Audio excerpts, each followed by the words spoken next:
Thank you for this invitation. I really feel honored to participate in this encounter about Thomas More. And I want to start with an Italian expression which sounds like this, ingannevole come l'amore, which means as tricky as only love can be. Why do I say that? Because I want to tell you a small anecdote about this theme that I chose to speak about. I was in a trip to southern Italy and my train was blocked for about 50 minutes.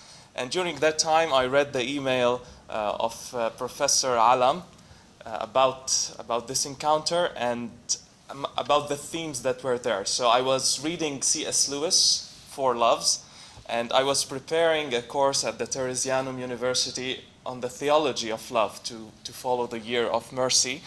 So my eyes fell on that theme and I chose it. And when I got the first ebook of Utopia and looked up the word love, I felt like the prophet Jeremiah, because I found only three occurrences of the term love in Utopia.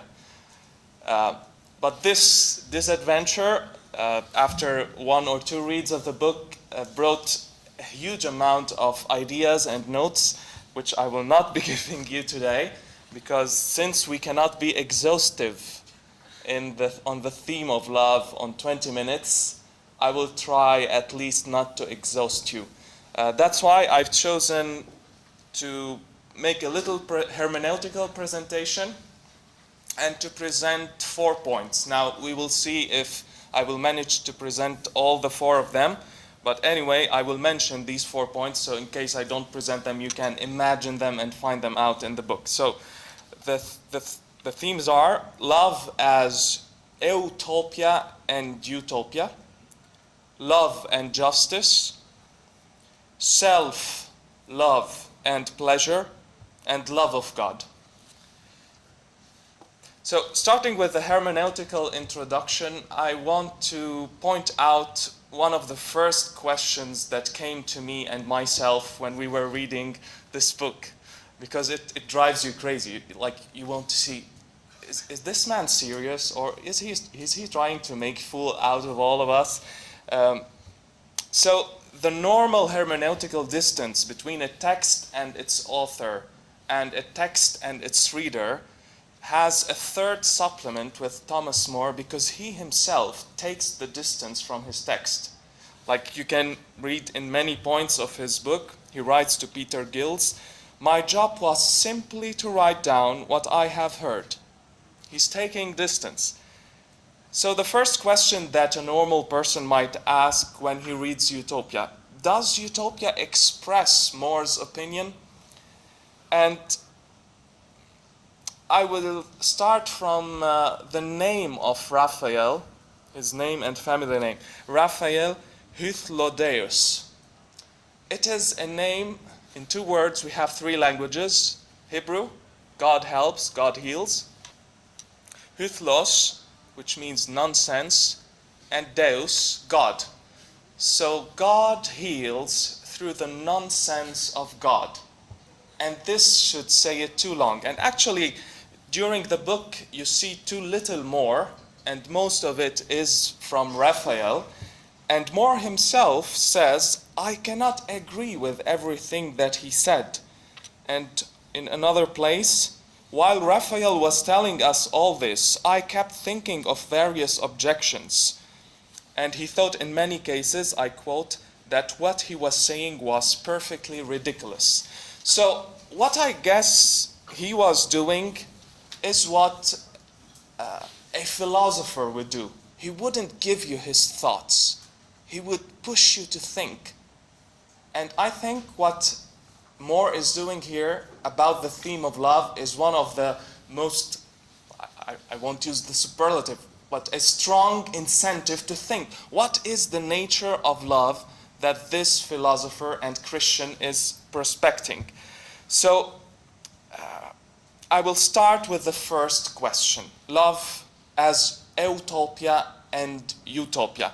Just to give a very brief etymological explanation of the terms, Utopia is a good place, Utopia is a no place, no man's land, if you want to put it this way. And love is, par excellence, this double thing. It is the best place we want to be. Who doesn't want to be in love, in full love? And it's in no place. It's something that has always to be an itinerary. So it is, in a certain sense, dreamland and neverland, to cite Barry, the author of Peter Pan. Or it is poverty and richness, to cite Plato in his Symposium, when he speaks of the genesis of Eros. He's born in this effervescent feast of Aphrodite through the union of poverty and richness. In our culture, where we don't believe anymore in the méta-récit of which Lyotard speaks, because we don't believe in politics. We go to do elections hoping that we will get the less worse. And I'm not speaking only as a Lebanese, I speak as an Italian, and I think I would speak for an American. We don't believe, because all our myths of totalitarianism, of fascism, of Nazism, they have fallen with the wall of Berlin, and even capitalism with the subprime crisis and all this stuff. All our things have fallen. And at least in the analysis of Xavier Lacroix in his Mirage de l'Amour, I think he has a point when he says our unique utopia that remains is love. Many people has found in the private experience of love their salvation, their possibility of redemption. Now, I want to cite him in French because I found it not quite expressive to put him in English, so pardon me for a second. Qui aujourd'hui n'est pas amoureux de l'amour? We are in love with love, and that's something that Augustine in his third book of the Confessions speaks about. He was not in love with someone, he was in love with the idea of love. And we carry it till today, all we need is love, Beatles, or love is love, as we sing in Europe now, putting everything in love and legalizing everything in love. So Lacroix continues, avec sa nébuleuse d'images et de résonances, l'amour est l'un de nos derniers objets de culte. So he's giving it a religious dimension, it's a cult. L'ultime refuge du mythe, de la magie ou du religieux dans un monde sécularisé, le dernier lieu d'enchantement dans un monde désenchanté. So in this enchantment and disenchantment of the reality of love, we come to what Thomas More can give to us, love and social justice. Thomas More does not speak of love as an intimistic reality. He gives the basis of love, making a society that makes people good and loving and lovable. So justice makes a place, gives a place to this utopia that is love. Starting from a social perspective, he starts denouncing actually the economical greediness and the social structure. He speaks of England, this is More speaking in Utopia, where cheating farmers has reduced the natural advantages into a national disaster. And this thing happens today. We do not have a lack of resources. We have a lack of intelligence to divide them. And I have read once that man has arrived to divide the atom, but he has not yet learned to divide his bread. You don't need examples for this. So, More denounces the public legislation, and he's not a communist antiliterum. I have kept some material if anybody wants to deepen this question during the question session. I won't go through it, otherwise I will be too much out of my time. So he invites from the beginning of the book to get rid of the wrong practices, to make laws that make people responsible of reconstructing what they have destroyed. Because if you punish, you are not reconstructing, you're just eliminating someone. He invites to stop the rich from cornering markets and establishing virtual monopolies. He invites to reduce the number of people who are kept doing nothing. That's maybe something that communism did not do quite well. And he invites to revive agriculture and the wool industry. Until, and I cite him fully now, until you put these things right, you're not entitled to boast of the justice meted out to thieves. You allow these people to be brought up in the worst possible way and systematically corrupted from their earliest years. Finally, when they grow up and commit crimes, and they are obviously destined to commit ever since they are children, you start punishing them. So here are the strong words. You create thieves and then punish them for stealing. Not every bad person in our society is intrinsically bad. And he underlines this. He shows that if a society has what in moral theology we call in Italian strutture di peccato, structures of sin. There are structures of sin that cause people to be dishonest. So in a certain sense, I saw in his proposal a slight characteristic of Rousseau's Bon Sauvage, a slight image, because he believes in the natural goodness of man. And I will give the word to him in order not to misinterpret him. No living creature is naturally greedy, except from fear of want. So it is fear that makes people bad. That's why they are so severe in punishing the utopians, because you don't have any reason to be bad. So if you are bad, because you are bad, so you deserve to be punished. So I will try to conclude on this second point, citing two authors who analyze these concepts and these thoughts in more. H.W. Donner writes about the intention of More to reform a society. It was not the constitution of commonwealths that More desired to reform, but the spirit. The utopian institutions can be nothing except very absurd without the spirit that informed them. They must not be copied but surpassed by Christian institutions. So he was giving this absurdity, this nonsense, as the family name of Raphael says, in order to open you to a reformation of your Christian life, of your Christian society. Another author from Israel, Elliot Simon, Utopia was designed on the common humanist principle that the moral improvement of man's fallen condition could be achieved only through the transformation of his social institutions. This makes us think also about the nature of original sin. It's not a DNA sin that would be traducianesimo, we say in Italian. It's also a social sin. It's also a social structure in which you fall. So to work on healing this wound. Okay, we arrive to the third point.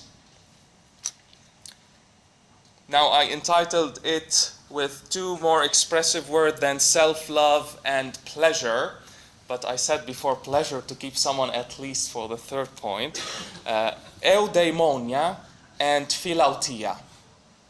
So the morality that counts pleasure as something serious and legitimate, and the love of oneself, which is not egoism. Philautia is something somehow contrary to egoism. A person who doesn't really love oneself becomes egoistic, because it becomes a neurotic return to a hated self. So we usually ask the question, what comes first, self-love or love of neighbor?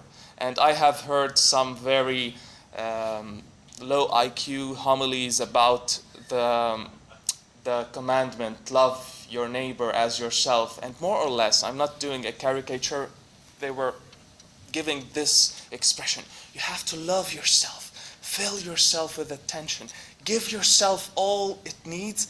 And when you're full of yourself, you can start loving others. Yeah, I'm making a caricature. But the essence of the thought was that. And I feel that More has much to say about this. So I will try to look at his moral or eudaimonic dynamics.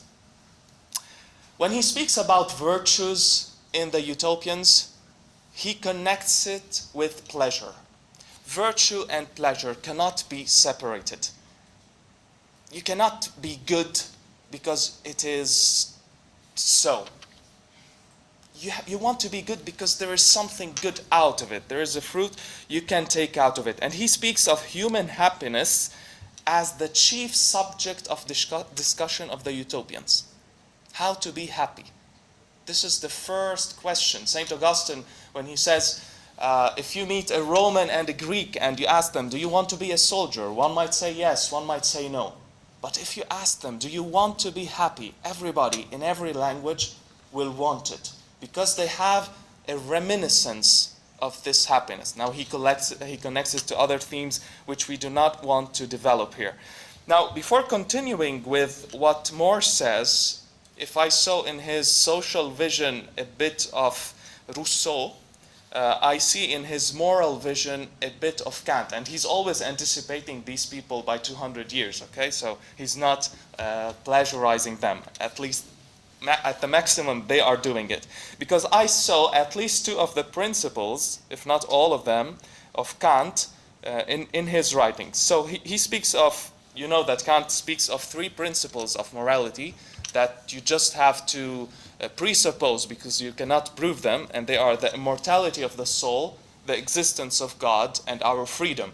So I can say that social justice is the space of liberating our freedom. And here we see the other two principles.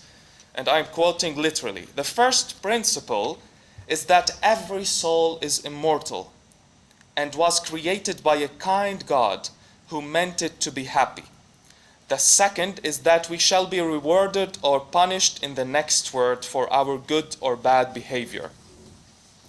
He comes back again to the belief in eternal life, and he somehow takes off the rights of people who do not believe that they will be eternal, that they will be that they will be null after their death, because he says they draw themselves lower than their own dignity.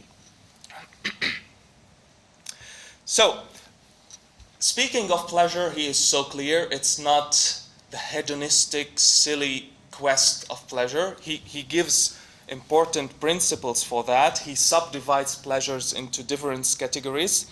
And actually, he connects pleasure to happiness, a pleasure that doesn't bring you happiness. And he gives the silly example of gathering gold and silver, which doesn't give you any value. That's why they devaluate gold and silver in Utopia. So speaking of this, he arrives to say, according to the normal view, happiness is the summum bonum, is the highest good, towards which we're naturally impelled by virtue. So we are naturally going towards happiness, which in their definition of the Utopians means following one's natural impulse as God meant us to do. But this includes obeying the instinct to be reasonable in our likes and dislikes.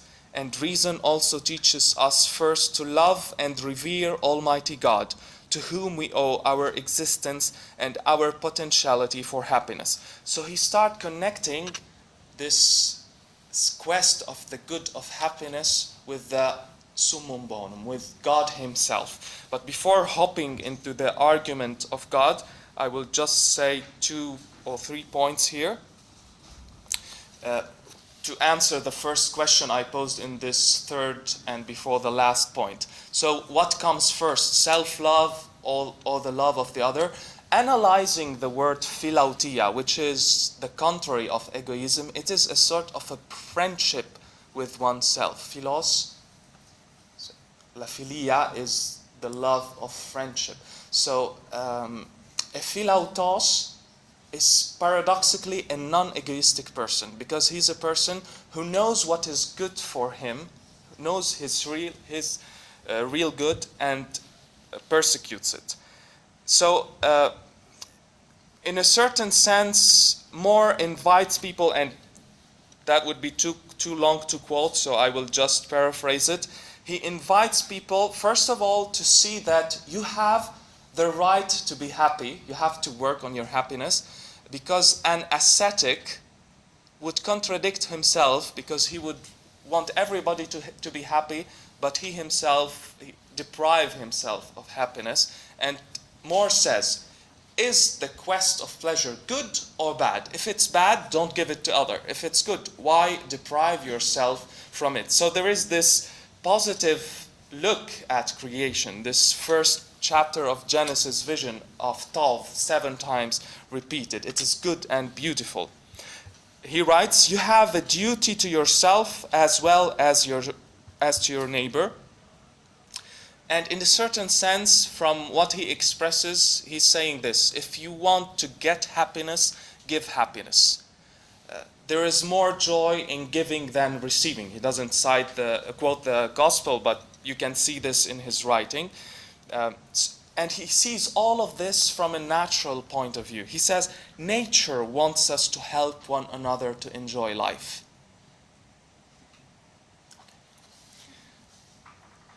So welfare, a public welfare, is a service that we do to others, but indirectly to ourselves. Okay, I'll try to hop to the end quotation of this third paragraph. I think a resume of what he wants to present, we can find it in Meister Eckhart, and I asked Father Woods if this is an authentic quotation, and I got his placket. So, Meister Eckhart says, if you love yourself, you love everybody else as you do yourself. As long as you love another person less than you love yourself, you will not really succeed in loving yourself. But if you love all alike, including yourself, you will love them as one person, and that person is both God and man. Thus, he is a great and righteous person who, loving himself, loves all others equally. So there is a hermeneutical circle. There is a complementary explanation of self-love and love of others. And here, in a certain sense, More takes the Stoic morality towards a higher level. He opens it to the vertical dimension, so love of God. What does he say about love of God? I quote him now. Most utopians feel they can please God merely by studying the natural world and praising him for it. But quite a lot of them are led by their religion to neglect the pursuit of knowledge. They believe that the only way to earn happiness after death is to spend one's life doing good works. Some of them look after invalids, and he expresses many of the services that they do. What he's saying is that if you want to love God, you have to be loving, you have to practice love. It's not a question of reasoning, it's a question of practical love, to cite the Dostoevsky, the Karamazov brothers of Dostoevsky. And in a certain sense, he is a perfect humanistic in this. Because like Fico, like Pico della Mirandola, like Pomponazzi, they propose the way of humanity as a way of divinization. He doesn't speak of divinization, he's not a Greek father of the church, but there is this aspect of theosis that we can take as in brief points in Utopia, but that we can see in his life. Since I've taken more than I wanted in this time, I will quote just. So I will miss Newman. I wanted to compare him with Newman in his conscience and quest for God, but I will miss him now. I will just say something. It was easier to put it in French rather than in English. When he speaks about our conscience as a witness to God, as something that carries us to God, it has a double aspect. And in French we can put it this way: reconnaître Dieu et être reconnaissant. To recognize God and to be thankful to God. We won't be able to develop it now, but I think we can understand what he wants to say, quoting the last words he says to his word, at least in Robert's Bolt, a man for all seasons. I think we can call him a man for all seasons because he has fixed his eyes on the eternal one. So he has gone beyond time, and talking to his girl, and the playwright expresses well his thought. when the girl asks him, why is he doing all this? And he makes her understand he's not doing it for a doctrine, for a pope, or for a king, but he is doing it for a person, for Christ. And his words are, well, finally, it isn't a matter of reason. It is a matter of love. And I will conclude with probably it's his last prayer. That's what I've read, so I will take it like this. Give me, good Lord, a longing to be with thee, not for the avoiding of the calamities of this wretched world, nor so much for the avoiding of the pains of purgatory, nor of the pains of hell neither, nor so much for the attaining of the joys of heaven in respect of mine own commodity, as even for a very love of thee. Thank you.